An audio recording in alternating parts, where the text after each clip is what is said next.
Have you talked to Graham, Stephan, or Jeremy at all? Have you repaired whatever happened with you and Graham? Are you friends? Do you talk? No, we don't talk. I don't know. I think it's it's what I've noticed. I think in the finance space is a lot of the finance YouTubers, they do really well, kind of just doing their own thing, and I think everybody's kind of just gone in their own direction. I think Millennial Money could have evolved into something a lot better. I think if we took a little bit more of the style of like the all-in pod, where they come prepared with research and set Mm-hmm. topics and a set order, I think we could have actually created something really incredible, and we could have been 1 and 2 with the all-in pod. We never took that diligence, though. I think we were never, and I'm equally to blame for that. So I think if somebody were to go back and do that and try to compete with the all-in pod, you have to have segments you're going to cover. Everybody sort of thinks about those segments, and it's actually a priority. Whereas it felt a little bit like Millennial Money was like, all right, let's get this over with, and then it was it we our conversations generally devolved into, well, our general theses, which were at some point, in my opinion, became predictable. So I think that's unfortunate. I think that was a missed opportunity, and I wish I could go back and have motivated some more change for the better on that. Is there a possibility that Millennial Money channel can ever come back?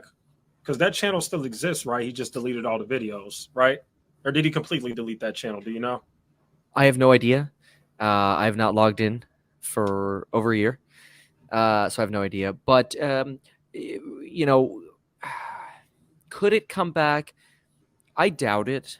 Um, yeah, I suppose I would say I doubt. I wouldn't say no. I don't imagine I would be a part of it. I don't think they would want me to be a part of it. But if they did, um, yeah, I suppose it would take a very different structure for Millennial Money to come back. But I doubt that would happen.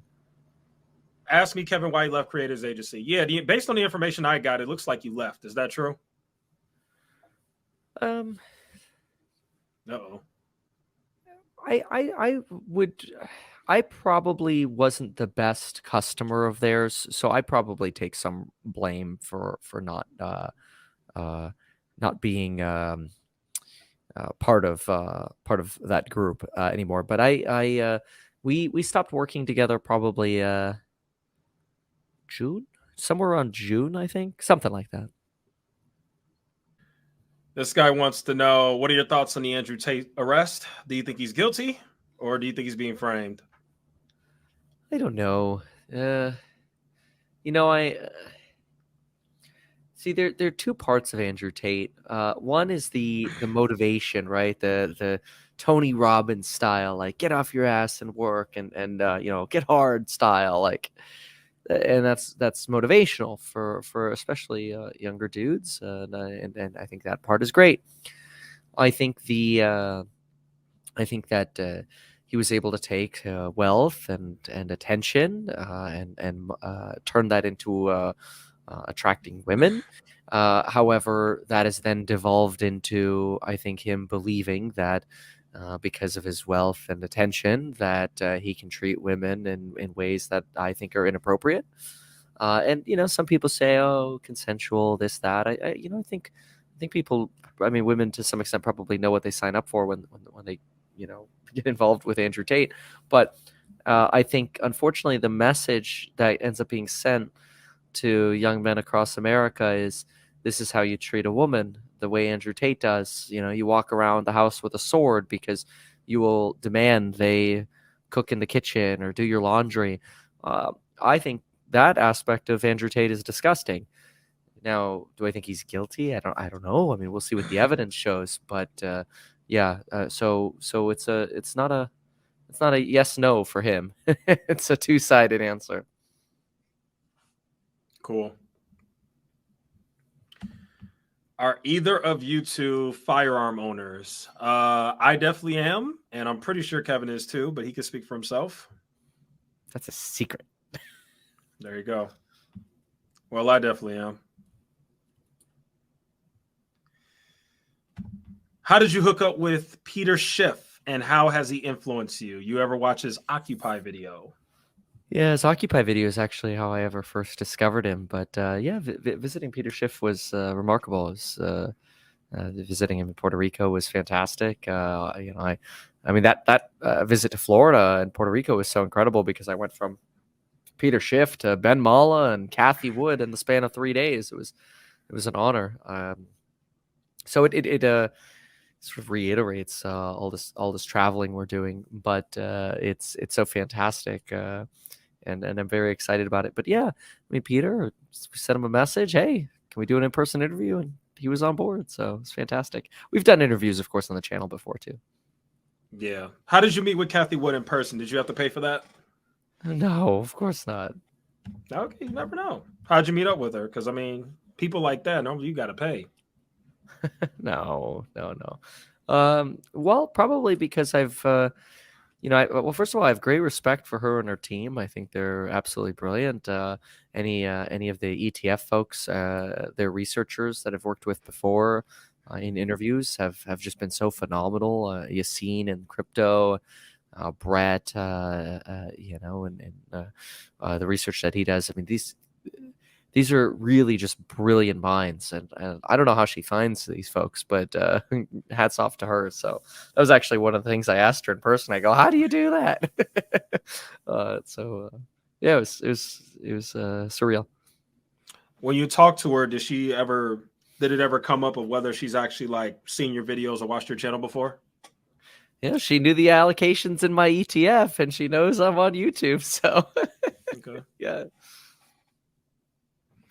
I don't know if you think she's a good or bad investor, but I guess a better question is, do you think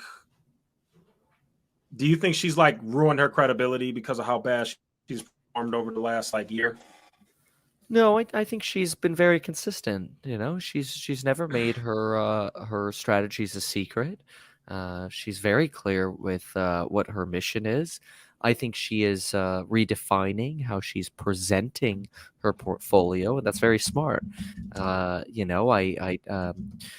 of the things she adopted just over the last couple weeks, which I was very happy for, is she has a counter now, a very good counter to this idea that she invests in money losing companies, is what people always say about her. And now she's made this fantastic counter argument, and she's right to make this. She says, look, if you actually look at our companies, they have enough cash to, on average, in our portfolios, last them 6 years. So let them grow, let them invest, and so she's doing a great job. I mean, she's staying consistent. Her strategy is not in vogue right now. So yeah, there's underperformance, but I think I don't respect her any less, and I don't think her credibility has changed because she's always been transparent about the strategy. She hasn't changed her strategy. It's good for her. She's sticking to her guns. Gotcha. Okay. Sorry, my camera went out. I think we're good now. No worries. Where do you see yourself in 5 to 10 years? Well, I mean, you could ask me that 5 or 10 years ago, and I would have had an answer that did not align with reality whatsoever. I mean, 5 years ago, do I think at the beginning of 2018, when I had 5,000 subscribers on YouTube, do I think that in 5 years I would be, having the privilege of flying around on my own plane and leading a startup for a real estate venture that I think could be worth many billions of dollars in 5 to 10 years? No, I have no idea. I mean, much the same now. I have no idea what could happen. I mean, how that could be a fantastic and great success or not. I don't know. I have no idea. But I do know nobody's going to work harder at making sure it's a success than me. So I'm just going to work hard every day, and whatever happens is what happens. Fair enough.